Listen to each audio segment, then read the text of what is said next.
자, 오늘 함께 나누실 하나님의 말씀은 마태복음 5장 38절부터 42절까지의 말씀입니다. 신약성경 마태복음 5장 38절부터 42절까지의 말씀 한 절씩 교독합니다. 또 눈은 눈으로 이는 이로 갚으라 하였다는 것을 너희가 들었으나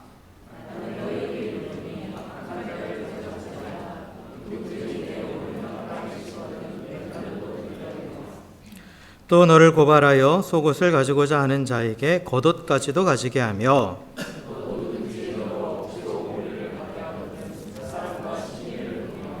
함께 읽습니다. 내게 구하는 자에게 주며 내게 꾸고자 하는 자에게 거절하지 말라. 아멘. 아멘. 할렐루야. 할렐루야. 네, 우리 옆에 계신 분하고 이렇게 인사하겠습니다. 주의 사랑으로 사랑하고 축복합니다. 이렇게 인사하겠습니다.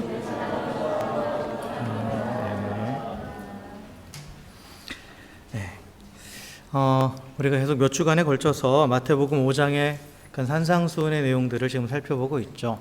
산상수훈은 예수님께서 산 위에 올라가셔서 그 모여든 수많은 사람들을 향해서 하나님 나라 복음을 전하시는 그런 내용이죠.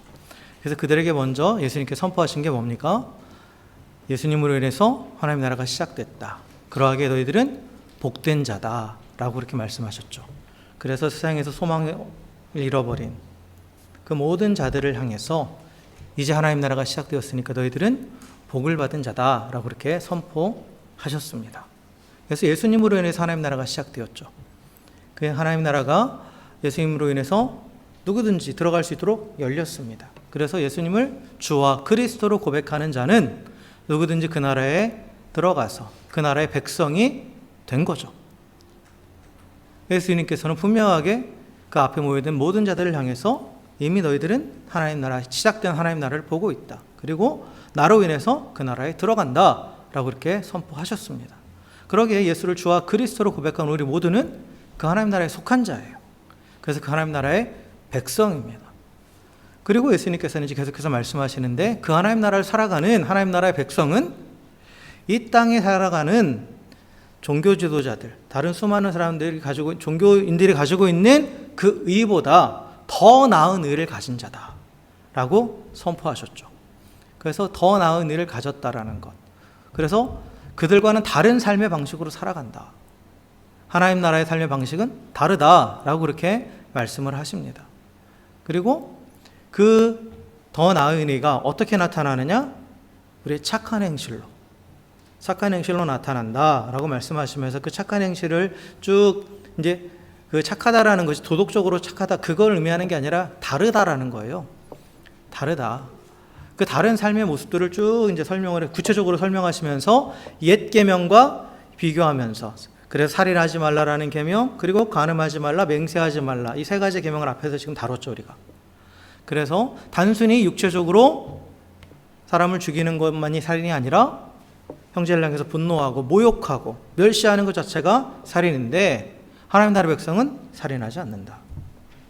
그리고 단순히 육체적으로 여인의 몸을 탐하는 것만이 간음이 아니라 결국 이 간음이라는 것은 자신의 정욕을 채우기 위해서 사람을 이용하는 건데 하나님 나라의 백성은 자신의 정욕을 채우기 위해서 사람을 이용하지 않는다. 사람을 자신의 정욕을 채우기 위한 수단으로 보지 않고 오히려 섬김의 대상으로 본다 라고 또한 우리에게 선포하셨습니다. 그리고 또 맹세하지 말라라는 그 말씀을 또 그 진리를 우리 가운데 설명해 주시면서 맹세하지 말라라는 것은 결국은 이 맹세라는 것은 어떤 권세를 의지해서 누군가를 내 마음대로 조종하고자 하는 그런 마음인데 하나님 나라의 백성은 사람을 내가 조종하는 것이 아니라 그를 존귀한 하나님의 자녀로 보고 그리고 내 말에 책임을 지는 그러한 사람이다 라고 그렇게 예수님께서 선포해 주셨습니다. 이 모든 것들이 또 다른 율법이 아니라 하나님 나라 백성이니까 결국은 죄와 사망의 권세에서 해방됐고 하나님과 관계가 회복된 사람들은 당연히 이러한 삶을 살아간다 라고 그렇게 말씀을 하신 거죠. 그래서 그에 이어서 오늘 또한 예수님께서 우리에게 또 하나님 나라 백성은 어떤 삶을 방식을 가지고 살아가는지 또 이야기해 주십니다.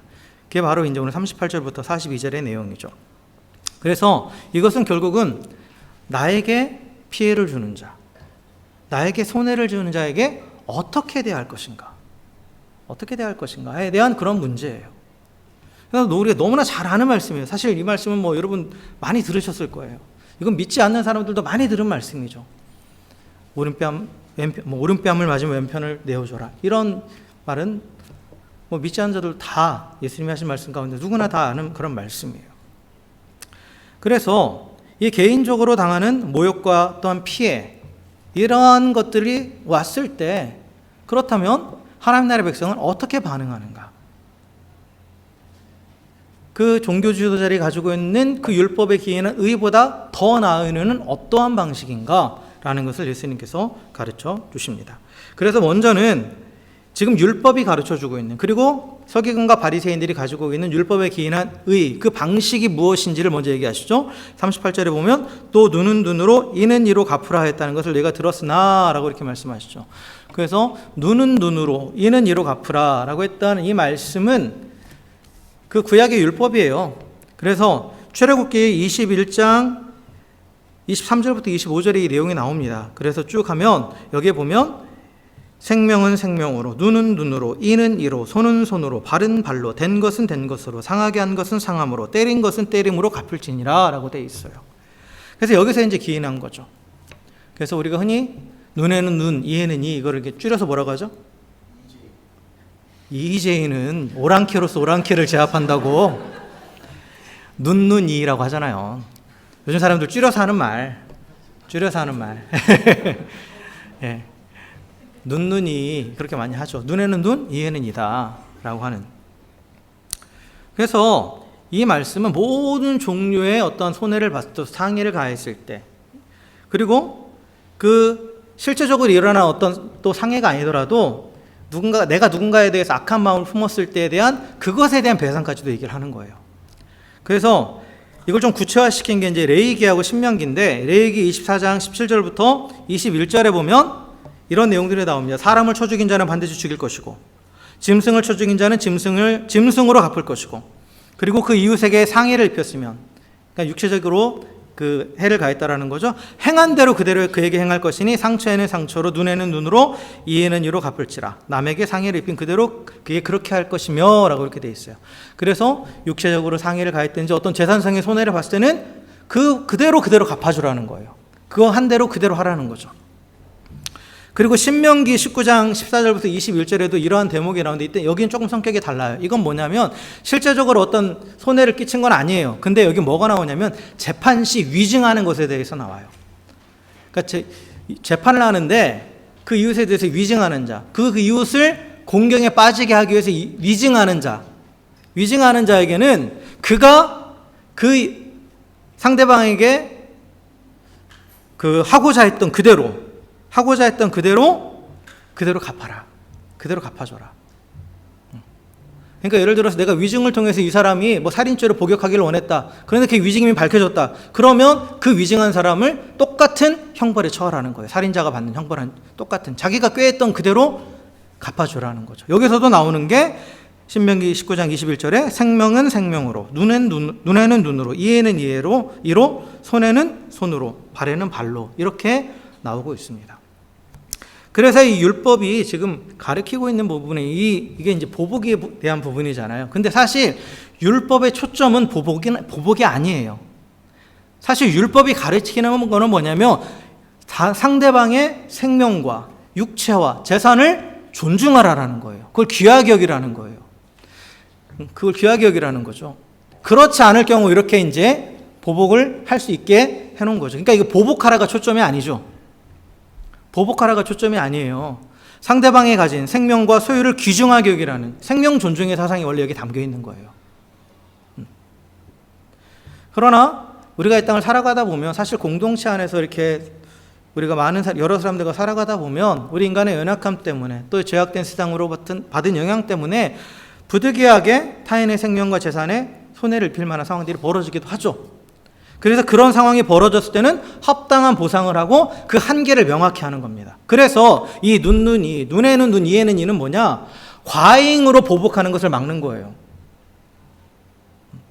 내가 손에 칼집이 났어요. 누군가 나의 칼을 이렇게 베었어요. 그런데 대부분의 사람들이 분노에 사로잡히면 어떻게 돼요?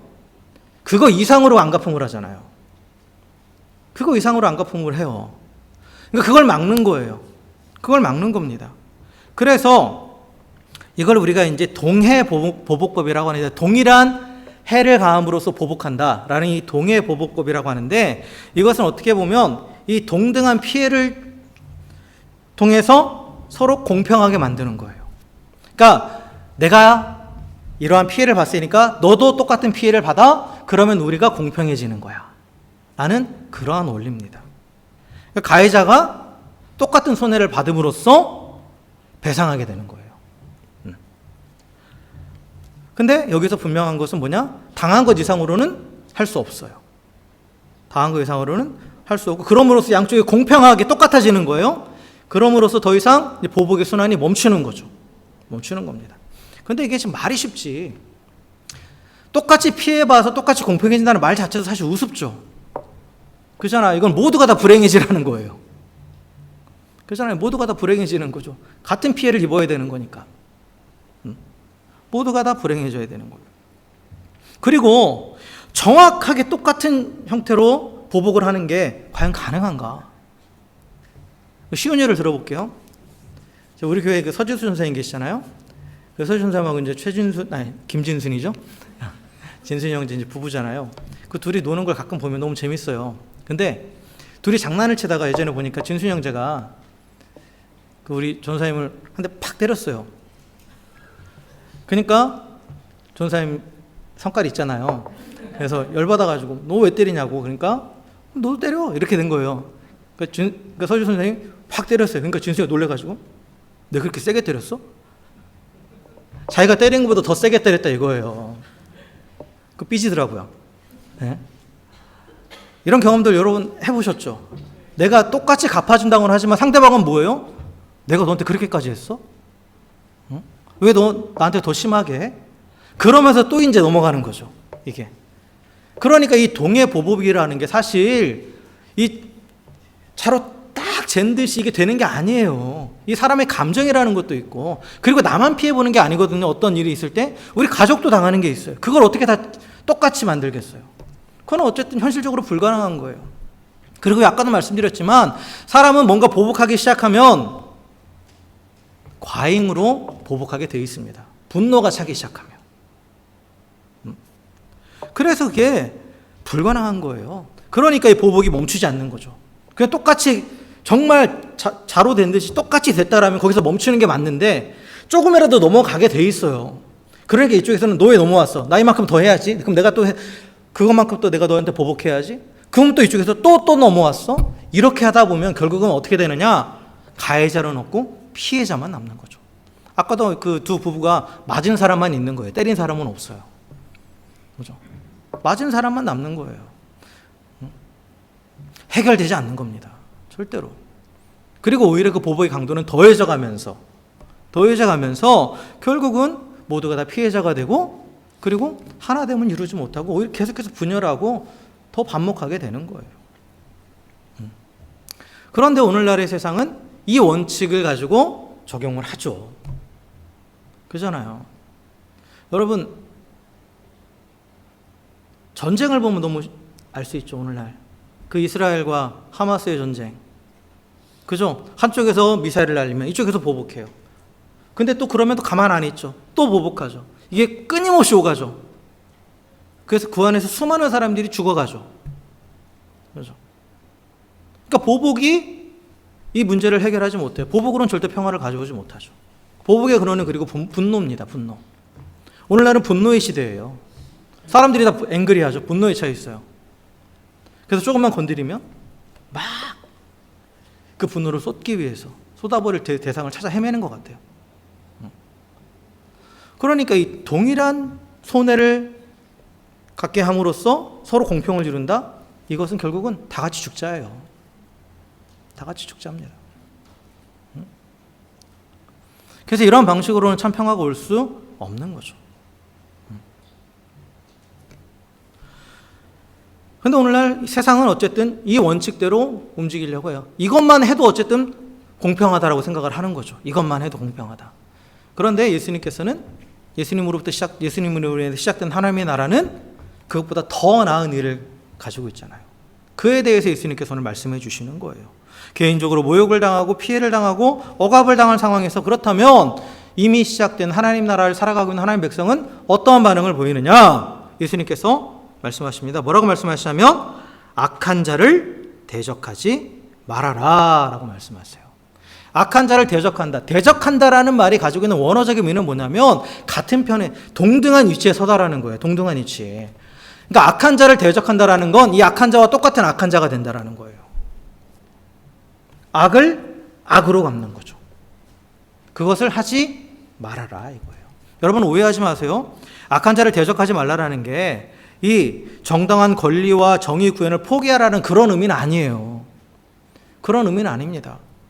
그게 아니라 이 눈에는 눈, 이는 이로 갚으라는 이 말의 이걸 가져왔을 때 뭐냐면 악을 악으로 갚지 말아라예요. 너도 똑같은 악인이 되지 말아라 이거예요. 우리가 정의를 구현해야 돼요. 정당한 권리를 또한 구해야 돼요. 그런데 상대방이 나에게 악을 행했다고 해서 내가 악을 행함으로써 정의를 구현하는 것이 아니다라는 거죠. 그게 아니다라는 거예요.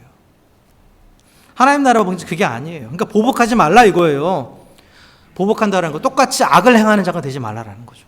그러니까 보복한다라는 건 내가 손해만 입었으니까 너도 이만큼 손해 봐야 돼? 이거잖아요. 그건 상대방에게 악을 행하는 거죠. 이거는. 네가 나한테 했으니까 나도 똑같이 해야 돼. 그런데 이거 하나님 나라의 법칙이 아니라는 거죠. 왜 그러느냐? 왜 이게 가능하느냐? 먼저 그리고 다시 이거 좀 더 나아가서 예수님께서 보복하지 않는 것에서 끝나는 게 아니죠. 말씀을 우리가 다 읽어봤으니까 보복 안 하는 것에서 끝나는 게 아니라 어떻게 해요? 한 걸음 더 들어가서 상대방의 요구를 들어줘라까지 나가요. 요구를 들어줘라. 어떻게 이게 가능한가? 이게 하나님 나라 법칙이라는데 이게 어떻게 가능한가라고 했을 때 계속해서 우리가 산상수훈의 의미를 계속해서 되짚어야 됩니다. 산상수훈에서는 예수님께서 우리에게 새로운 율법을 주신 게 아니에요. 하나님 나라가 시작됐고 너는 하나님 나라에 들어갔다. 그리고 그 하나님 나라는 하나님으로 인한 또한 충만함이 있고 의와 평강과 희락이 있는 것이다. 그 나라를 살아가는 그 하나님 나라 백성은 앞에서 얘기한 분노의 문제도 해결된 자죠. 살인하지 않는 자라고 그랬어요. 그죠? 살인이 뭐라고 그랬어요? 분노하고 멸시하고 모욕하는 게 살인이라고 했잖아요. 근데 하나님 나라 백성은 분노하지 않는다. 형제를 향해서 분노하지 않고 멸시하지 않는다. 그리고 또한 하나님 나라 백성은 정욕을 따라가지 않는다고 했죠. 이 간음하지 말라는 게 정욕을 따르는 삶이라고 했잖아요. 그 정욕을 따라가지 않는 거예요. 그리고 내 정욕을 채우고 사람을 또 이용하지도 않는다고 그랬죠. 그거로부터 지배당하지 않는 거예요. 분노와 멸시와 정욕을 따르지 않고 그것에 지배되지 않는 것이 하나님 나라의 백성이에요. 예수님은 선포하셨습니다. 너희들에게 그렇게 되라가 아니에요. 하나님 나라 백성이지 그러면 너희는 분노에 지배당하는 자가 아니야. 그러면 너희는 정욕을 따르는 자가 아니야. 네 욕심을 위해 사람을 이용하는 자가 아니야 라고 선포하신 거예요. 이건 우리의 정체성입니다. 그러면 그 정체성에 따라간다라면 그러면 누군가가 나에게 그런 해를 입혀도 나는 똑같이 반응할 수 없는 거예요. 똑같이 반응할 수 없어요. 여러분 바울이 우리가 그런 말씀을 했어요. 바울이 했나 베드로가 했나 하여튼 하나님 나라 백성은 하나님께서 그리스도인은 죄를 짓지 않고 죄를 지을 수도 없다라고 말했어요. 여러분 이게 사실 이게 말이 돼? 자신을 생각해 봤을 때 아닌 것 같은데 그렇게 생각하시잖아요. 그런데 그게 맞는 거예요. 왜냐하면 그리스도인은 하나님 나라에 속한 자예요. 하나님 나라는 모든 어둠이 없는 곳입니다. 어둠, 즉 악으로부터 기인한 죄가 없는 곳이에요. 그리고 그 법칙을 따라가지 않아요. 그러니까 죄를 짓지 않는 게 맞아요. 그리고 죄를 지을 수도 없다라는 말이 맞아요. 그럼 나는 가끔 죄를 짓는 것 같은데 하나님 나라의 백성이 아닌가? 라고 했을 때 여기서 그런데 하나 분명히 짚고 넘어가야 될 건 뭐냐면 이 죄라는 것은 내가 의도적으로 짓는 걸 말하는 거예요. 의도적으로. 내가 의도적으로 계획해서 이게 죄인지 뻔히 아는데도 짓는 거예요. 그걸 할 수 없다라는 거예요. 악한 일을 꾀할 수 없다라는 거예요. 근데 우리가 믿음으로 살아가지만 연약해서 넘어지죠. 쓰러지죠. 또 유혹이 왔을 때 넘어가서 죄를 짓기도 하죠. 그럴 수는 있어요. 그러나 처음부터 내가 죄를 져야지 마음먹고 그 악한 일을 꾀할 수는 없다라는 거예요. 보복한다라는 건 뭐예요? 내가 의도적으로 상대방에게 손해를 입히겠다라는 거 아니에요. 그런데 계획하는 거예요. 그럼 고의적으로 하는 거예요. 그런데 하나님 나라의 백성은 그럴 수 없다라는 겁니다. 그럴 수 없다라는 거예요.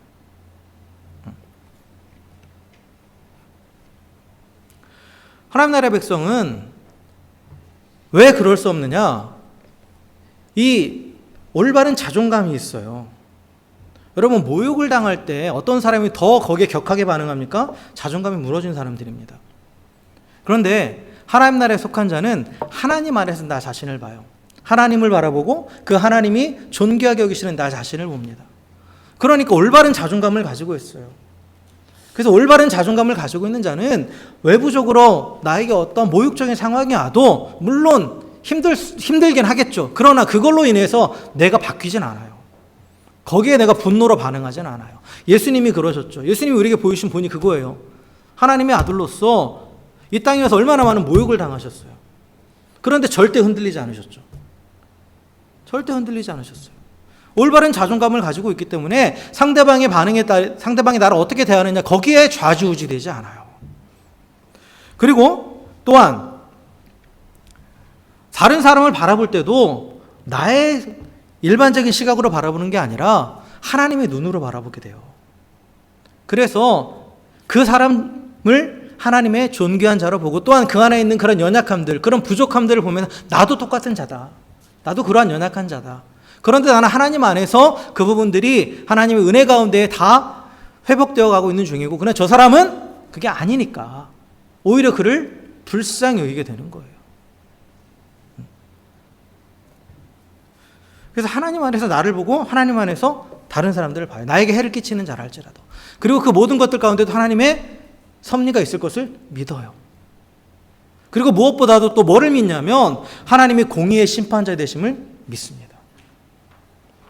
그래서 나에게 해를 가하는 그 모든 것들, 그러한 내가 당하는 억울함들 하나님 다 보고 계신다.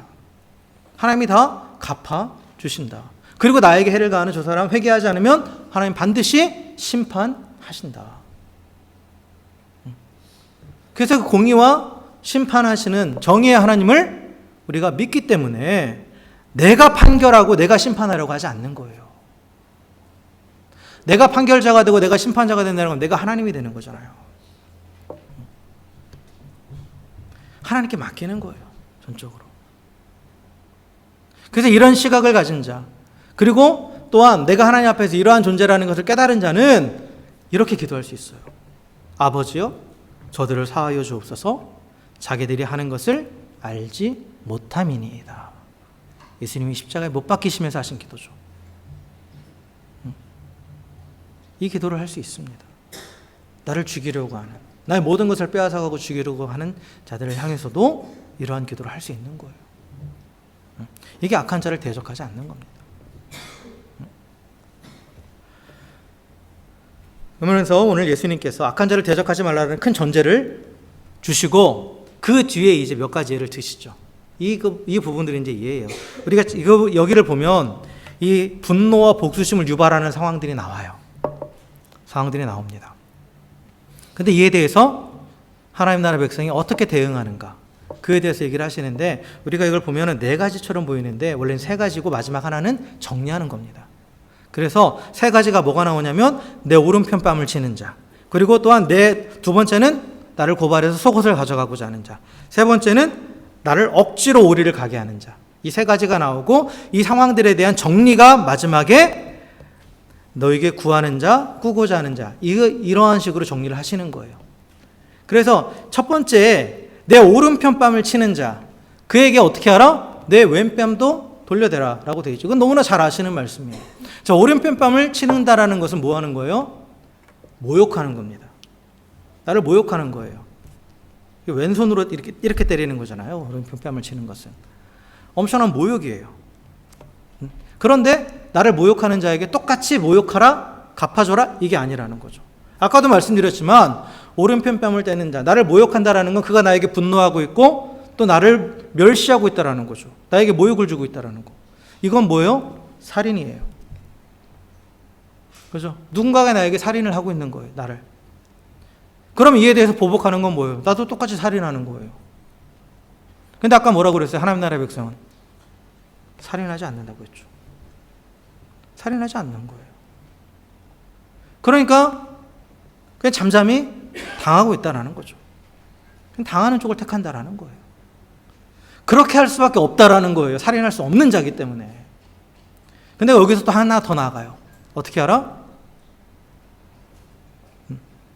왼편도 돌려내라 이거죠. 그건 뭐예요? 그 사람이 나에게 온전히 다 분노를 쏟아낼 수 있게 하라는 거예요. 이건 참 엄청난 사건, 엄청난 거죠. 그러니까 보복을 하는 것을 포기하는 걸로만 그치는 게 아니라 나를 온전히 내어줘서 나에게 너의 분노를 다 쏟아내라 이거예요. 그럼으로써 살인이라는 죄로부터 나도 지키고 그 사람도 지켜주는 거예요. 그 죄에서 빠져나올 수 있도록 도움을 주는 거예요. 도움을 주는 거예요. 이게 마지막에 정리하는 부분에서 나오겠지만 잘 보세요. 내가 그것을 당하는 걸로만 끝나는 게 아니에요. 상대방까지 그 상황에서 나올 수 있도록 도와주는 것까지 나가는 거예요. 자, 두 번째는 나를 고발해서 속옷을 가져가고자 하는 자. 이거는 이제 법적인 소송을 통해서 내 소유를 빼앗으려고 하는 거잖아요. 속옷까지 벗겨간다는 건 내 것을 다 뺏어가겠다는 거잖아요. 그에게 겉옷까지도 가지게 하라. 자, 나의 소유를 빼앗아가려고 한 자는 뭐냐면 결국은 이건 가는 것 같은 거예요. 뭐예요? 자신의 정욕에 사로잡혀서 나의 것을 가져감으로써 자신의 욕심을 채우려고 하는 거잖아요. 그렇죠? 그런데 그러한 자에게 내가 똑같이 하면 어떻게 되는 거예요? 나도 똑같이 정욕에 사로잡힌 자가 되는 거예요. 근데 하나님 나라의 백성은 그렇게 할 수 없어요. 더 이상 정욕의 지배를 받지 않아요. 그렇게 하지 않습니다. 근데 뺏기는 걸로만 끝나냐? 속옷만 뺏기는 걸로 끝나냐? 아니죠. 더 나아가서 겉옷까지 주라 이거예요. 내 능력이 허락하는 한 최대한 도우라는 거예요. 그래요. 그러함으로써 정욕에 사로잡히는 죄로부터 나를 지키고 또한 그 사람도 그것으로부터 빠져나올 수 있도록 도와준다라는 거죠. 자, 그리고 세 번째는 누구든지 너로 억지로 오리를 가려 하거든 그 사람과 심리를 동행하라 이렇게 돼 있죠. 이게 무슨 말이냐면 이 억지로 오리로 간다 이게 뭐냐면 당시 예수님 당시 이제 로마가 여기 그 팔레스타인을 지배하고 있었잖아요. 근데 로마 군인들이 당시 군인들이 민간인들을 자신의 필요를 따라서 얼마든지 징집할 수 있었어요. 그러니까 군사로 쓰는 건 아니고 자신의 짐을 이렇게 들게 하는 짐꾼으로 쓸 수 있었어요. 특히 이제 피식민지인 사람들, 식민 지배를 받고 있는 사람들에게는, 그러니까 여기는 유대인들이죠. 유대인들은 그렇게 그냥 아무나 지나가다가 군인이 지나가다가 그 민간인이 딱 지나가는 거 보면 불러가지고 자기 짐을 지게 할 수 있었어요. 그래서 이제 오리를 가는 거예요. 오리를 가는 겁니다. 이 예가 어디 나오냐면 그 예수님이 십자가를 지고 가실 때 군병들이 한 사람을 불러 세우잖아요. 구레네 사람 시몬을 불러 세워서 예수님이 십자가를 대신 지게 하죠. 그러니까 민간인을 그렇게 할 수 있는 거예요. 그냥. 이거는 결국 무엇을 의미하냐면 어떠한 권세에 의지해서 사람을 조종하는 거예요. 로마라는 이 권세에 의지해서 그 권세가 있으니까 로마 병사가 그냥 아무나 데리고 와서 일을 시켜도 군말 없이 해야 되는 거거든요. 이거는 어떤 권세에 의지해서 누군가를 내 마음대로 조종하는 거예요. 이게 바로 맹세라고 그랬죠. 맹세 뒤에 깔려 있는 건 뭐예요? 어떤 권위를 의지해서 내가 그 권위를 의지함으로써 다른 사람이 내가 원하는 대로 움직이게 만든다고 그랬잖아요. 그러니까 결국은 권세를 내세우면서 나를 조종하고자 하는 자, 그런 자에게 어떻게 하라? 또 다른 권세를 내세우면서 거부하지 말고 그의 요구를 들어줘라 이거예요. 그런데 오리를 요구하는 거, 거기로만 그치지 말고, 거기로만 그치면 의무적으로 억지로 하는 거예요. 그 이상으로 하라. 이거는 뭐냐? 꼭 심리까지 가라 이게 아니에요. 그냥 자발적으로 하라 이거예요. 너가 의지하는 그 권세 때문에 하는 게 아니다. 권세 때문에 하는 게 아니다. 내가 자발적으로 하는 것이다 라는 거죠. 그래서 결국은 이 모든 이 세 가지 내용을 정리해가지고 정리해가지고 보면 나에게 이 해를 가하는 자, 즉 모욕하고 또 자기 정욕을 채우기 위해서 또 나에게 뭔가를 조정하려고 하는 그런 자들에게 사실 일반적으로는 사실 너무나 화가 나죠. 분노가 일어나죠. 복수심이 일어날 수밖에 없지만, 그러나 똑같이 하지 말라 이거예요. 똑같이 하면 똑같은 자가 된다라는 거죠. 오히려 더 나아가서 그들의 필요를 채워주는 데까지 가라 이거예요. 그럼으로써 모든 죄로부터 나를 먼저 지키고 그리고 또한 상대방도 그 뒤에서 나올 수 있도록 도와줘라 이겁니다. 이렇게 하는 것이 이 죄악이 가득한 세상에서 하나님 나라 백성으로서 정체성을 지키는 것이고, 또한 죄의 악순환을 끊을 수 있는 유일한 방법이에요. 그래서 여기서 이제 예수님께서 마지막으로 하시는 말씀이 나에게 해를 가하는 자를 다른 관점으로 보라 이거예요. 그래서 42절에 보면 내게 구하는 자에게 주며 내게 꾸고자 하는 자에게 거절하지 말라. 자, 앞에서 나를 모욕하고 또한 나의 것을 빼앗아가려고 하고 또 나를 조종하려고 하는 사람, 그러한 나에게 손해를 끼치는 자잖아요. 그런데 그 사람들을 나에게 손해를 끼치는 자로 보지 말고 나에게 구하는 자로 보라. 나에게 꾸고자 하는 자로 보라는 거예요. 즉 자신의 필요를 나에게 구하는 자, 그러한 자로 보라는 거예요.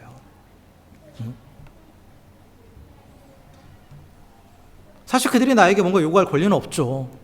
그럼에도 불구하고 단순히 그들이 필요하다라면 기꺼이 내 것을 내어주라라는 거예요. 기꺼이. 근데 이게 하나님이 우리를 대하시는 방식입니다. 하나님이 우리를 대하시는 방식을 한마디로 말하면 은혜잖아요. 그렇죠? 하나님은 항상 은혜를 베푸시죠? 그런데 제가 예전에 은혜의 개념에 대해서 말씀드릴 때, 은혜라는 것은 받는 편에서는 값없이 받아요. 그런데 은혜를 베푸는 입장에서는 뭐라고 그랬어요? 손해죠. 내 것을 주는 거니까. 그잖아요. 손해라고 그랬어요. 부모가 자녀에게 은혜를 베풀죠. 부모가 자녀를 양육하고 키우는 것은 전적인 은혜예요. 뭐 맡겨놓은 거 없잖아요. 자녀들이 맡겨놓은 거 있는 것처럼 내놓으라고 하지만 맡겨놓은 거 없죠. 부모가 피땀 흘려 버는 돈을 자녀들한테 아낌없이 주는 거예요. 모든 걸 다 주죠. 그렇죠? 자녀 입장에서는 값없이 받는 거예요. 그러나 부모 입장에서는 뭐예요? 내가 애쓰고 수고한 그 모든 거를 손해보는 거예요. 다 갖다 바치는 거예요. 그래서 은혜라는 것은 절대 값없는 게 아니에요. 받는 입장에서는 값없이 왔지만 내가 받는 그것에 대한 그 값은 누가 지불한 거예요? 주는 편에서 이미 다 지불한 거예요. 그냥 한마디로 말하면 손해보는 거죠. 하나님이 우리를 대하시는 방식이 은혜의 방식이에요. 하나님이 100% 다 손해보시면서 우리에게 주시는 거예요. 이게 오늘 우리에게 말씀하시는 그 내용입니다. 이게 하나님 나라의 방식이에요. 하나님이 우리에게 그렇게 하셨단 말이에요. 그러니까 이 하나님 나라를 살아가는 우리도 누군가를 대할 때 똑같이 대하라는 거예요. 그 방식으로. 내가 누군가에게 은혜를 베푼다고 하는데 나는 아무런 손해도 안 보려고 그래요. 그건 은혜를 베푸는 게 아니에요. 그건 거래하는 거지. 내가 준 만큼 나도 받아야 되는데 이건 거래하는 거예요. 그건 은혜가 아니죠. 그러니까 은혜를 베푼다고 했을 때는 내가 손해보는 걸 각오하는 거예요. 근데 하나님 나라 백성은 은혜로 살아가는 거예요. 하나님의 은혜를 받으며 살아가고 나도 누군가에게 은혜를 베풀며 살아가는 거예요. 그 얘기를 지금 하고 계시는 겁니다. 그 세상의 방식은 손해는 손해로 갚고 또 요구하는 만큼만 그것도 억지로 하고, 그리고 누군가가 나에게 뭔가 권리가 있으면 그것도 마지못해서 들어주는 거지만, 하나님 나라 방식은 그게 아니라 누군가 나에게 손해를 끼쳤더라도 오히려 더 이상 더 베풀어 주고, 그리고 억지로 의무가 아니라 자발적으로 하는 것이고, 그리고 어떠한 자격이나 조건을 따지지 않고 기꺼이 나누는 거예요. 이게 하나님이 우리를 대하시는 방식이고, 이것이 하나님 나라의 방식이기 때문에 하나님 나라의 백성은 이러한 방식으로 살아가는 겁니다. 그래서 육체적인 손해가 있더라도, 재산적인 손해가 있더라도, 정신적인 손해가 있더라도 베푸는 겁니다. 베푸는 거예요. 내가 이만큼 손해봤으니까 너도 손해봐야 돼? 이게 아니라는 거예요. 그 손해를 내가 감수한다는 것 자체가 뭐라고요? 그게 은혜를 베푸는 거예요. 근데 거기서 나가 그치지 않고 더 많은 것을 주는 것. 이게 하나님 나라 백성의 삶의 방식입니다. 우리 성도들이 이 말씀의 뜻을 제대로 깨닫고 그 이대로 말씀대로 살아가고 있다라면 세상은 이렇게까지 되지 않았겠죠. 갈수록 각박해진다고 그러잖아요. 갈수록 계산이 빨라지고 자기 이득만 챙기고. 근데 그게 사실 이 세상은 하나님 나라 백성에 의해서 좌지우지 되는 거예요. 우리가 이 말씀의 뜻대로 살아가지 못하기 때문에 그런 거예요. 다른 누군가에 탓할 필요 없어요. 저부터도 그러니까. 저부터도 제 이속부터 챙기니까. 제가 이렇게 설교를 하지만 저도 저에게 이익이 되지 않으면 뭔가 돌아오지 않으면 안 하려고 하죠. 저도. 해도 그냥 딱 요구하는 만큼만. 근데 예수님께서는 그것은 세상의 방식이고, 근데 너희는 하나님 나라 백성이기 때문에 그 방식이 아닌 하나님이 우리를 대하시는 방식으로 누군가를 대하고 이 땅을 살아가야 된다라고 그렇게 말씀하고 있습니다. 물론 이 악을 손으로 갚고 또 우리가 이러한 나에게 악을 행하는 자들에게 대해서 해야 되는 그런 여러 가지 삶의 방식들을 또 어떤 율법적으로 적용해서 이대로 문자 그대로 이렇게 우리가 또 적용할 수는 없어요. 각자가 가지고 있는 한계는 있습니다. 있어요. 그 한계는 명확히 아셔야 돼요. 그런데 그 한계 안에서는 정말 최선을 다해서 해야 되는 거예요. 최선을 다해서. 그리고 또한 이 말씀은 사실 우리에게 직접적으로 많이 부딪히잖아요. 일상에서 많이 부딪히는 부분이에요. 근데 이걸 율법적으로 적용하면 다 실패하고 힘들 수밖에 없어요. 그러나 제가 다시 한번 말씀드리지만 이 말씀은 하나님께서 우리가 너희가 이렇게 지키면 이제 하나님 나라 들어가, 너희가 이렇게 지켜야 돼 백성이야, 이게 아니라 우리에게 먼저 선포하신 거예요. 너는 하나님 나라 백성이다. 이미 선포하셨어요. 그렇기 때문에 우리는 이러한 원칙을 가지고 살아간다 라고 가르쳐 주신 거예요. 그래서 이걸 비춰봐서 내가 거기에 맞춰가면 되는 거예요. 맞춰가면 되는 거예요. 계속해서. 그래서 이걸 가지고 또 되지 않는다고 해서 절망할 필요도 없어요. 그리고 무엇보다도 중요한 건 뭐냐, 이 기준을 다른 사람에게 적용해서도 안 돼요. 이런 분들이 계세요. 근데 그리스도인이라면서 왜 오른편뺨을 맞고 왼편뺨을 돌려대지 않고 왜 화를 내? 왜 요구하는 것 이상 더 안 해줘?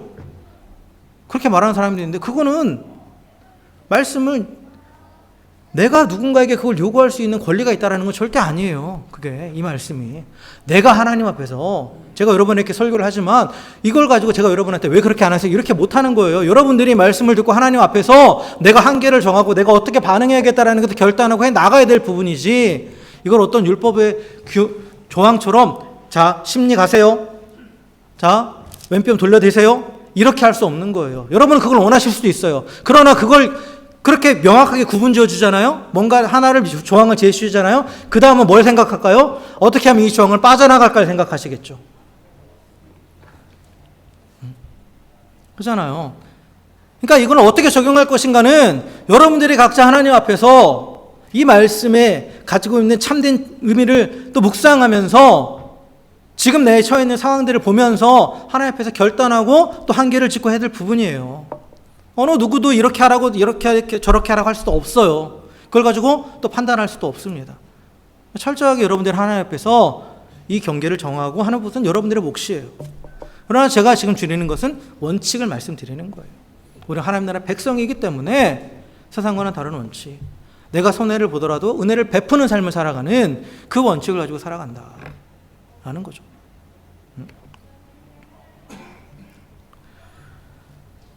이것이 바로 서기관과 바리새인의 의를 넘어서는 하나님 나라의 백성이 가지고 있는 의입니다. 말씀을 정리하겠습니다. 하나님 나라에 속한 우리는 이전에 우리의 삶을 주관하던 분노와 정욕에 더 이상 매여 있지 않습니다. 그렇기 때문에 개인적인 모욕과 또한 피해를 당하는 그 상황에서도 복수하는 것보다 하나님 나라 방식대로 반응하는 것이 어떻게 보면 더 쉬워요. 여러분, 내가 하나님 나라 백성이 됐다라는 증거가 하나가 뭐냐면 죄를 지을 수는 있어요. 그러나 죄 짓는 게 너무 힘들어져요. 그리고 짓고 나면 너무 괴로워요. 그러면 나는 하나님 나라의 백성이 됐다는 증거예요. 그래서 하나님 나라의 백성 방식을 따라가는 게 비록 눈에 보이기는 힘들어 보이지만 그것을 따라가는 게 오히려 더 쉬워지는 거예요. 근데 그게 하나님 나라의 백성이 됐다는 증거입니다. 그래서 율법은 사적인 복수, 과잉 복수를 금하기 위해서 눈에는 눈, 이에는 이, 눈는 이라는 기준을 제시했지만, 그러나 하나님 나라의 백성은 그것을 넘어서서 오히려 그들이 요구하는 것보다 더 많은 것을 해줌으로써 그들의 분노를 잠재우는 그러한 일을 하는 겁니다. 그래서 이 모든 말씀은 우리가 도덕적으로 더 우월해져라, 또 새로운 율법이다 라고 하고 그런 복수 방식을 제공하는 것이 절대 아닙니다.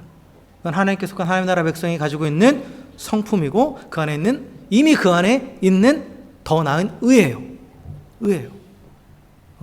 그리고 예수님 안에서 하나님으로 부여한 자들은 악을 악으로 갚을 필요가 없죠. 그들을 오히려 불쌍히 여기면서 넉넉히 품을 수 있습니다. 사실 이러한 방식으로 살아가는 것이 세상의 관점에서 보면 무기력한 약자의 모습일 수도 있어요. 그죠? 그리고 또 일반적으로 보면 호구라고 그러죠. 그죠? 호구 잡힌다고. 그렇게 보일 수도 있어요. 이게 세상의 시각입니다. 자신의 것을 챙기지 못하는 자들을 향해서. 그런데 우리는 세상의 시각이 아닌 영원한 하나님 나라의 시각을 가지고 모든 걸 바라봐요. 그래서 여러분, 누군가가 나에게 위해를 가할 때 똑같이 보복하지 않는 이유는, 내가 그렇게 거기에 대해서 저항하지 않는 이유는 뭐냐? 내가 하나님 안에서 안전하기 때문에 그런 거예요. 그리고 기꺼이 또한 약자가 될 수 있는 이유는 뭐냐? 내가 하나님 안에서 강한 자이기 때문에 그런 거예요. 그리고 기꺼이 내 모든 것을 또 내어줄 수 있는 이유는 뭐냐? 내가 하나님 안에서 모든 것을 소유한 자이기 때문에 그런 거예요. 그러니까 하나님 안에 있는 나를 바라보면 누군가에게 나에게 어떠한 위해를 가해도 그것을 우리가 다 견뎌낼 수 있고 오히려 더 은혜를 베풀 수 있다라는 거죠. 사랑하는 성도 여러분, 악을 악으로 대하지 마시고 악을 선으로 이기시길 주의 이름으로 간절히 축원합니다.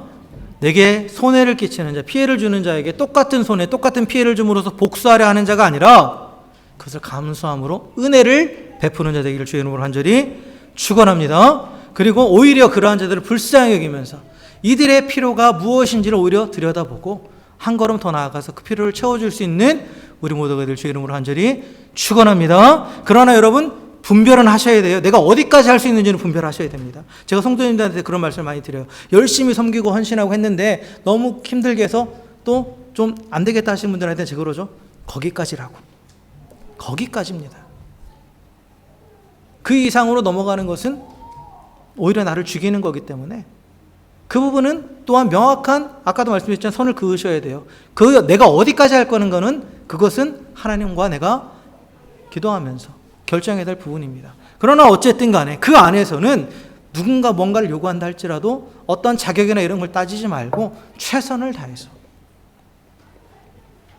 섬기십시오. 은혜를 베푸십시오. 결론적으로 말씀드리면 하나님이 내게 하시는 것처럼 다른 사람을 그렇게 대하십시오. 그러할 때 우리의 삶이 진정한 하나님의 나라가 될 줄 믿습니다. 그리고 우리가 그렇게 살아갈 때 이 세상에 가득한 그 악의 순환이 끊어지게 될 줄 믿습니다. 그러함으로 또한 이 땅 가운데 하나님의 나라의 선을 이루어가면서 또 하나님의 나라의 본을 보이는 복된 삶을 살아가시는 저 여러분 되기를 주의 이름으로 간절히 축원합니다. 함께 기도하겠습니다.